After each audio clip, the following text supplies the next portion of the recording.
Hello friends, Dol Jatra তো চলেই আসলো, তাই আমি ভাবলাম কবিগুরু রবীন্দ্রনাথ ঠাকুরের লেখা একটা কবিতা তোমাদেরকে শুনিয়ে ফেলি। কবিগুরু রবীন্দ্রনাথ ঠাকুরের লেখা দোল।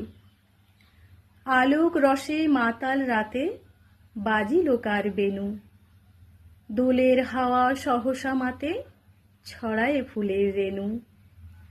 লাগিল দোল জলে স্থলে, লাগিল দোল বনে, সোহাগিনীর হৃদয় তলে বিরহিণীর মনে।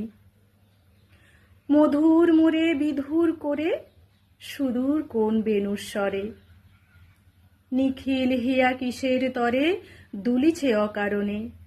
এসো গো এসো দোল বিলাসী, বাণীতে মোর দোলো, ছন্দে মোর চকিতে আজি মাতিয়ে তারে দোলো। অনেক দিন বুকের কাছে রসের স্রোত থমকিয়াছে, নাচিবে আজি তারি নাচে সময় তারি হলো।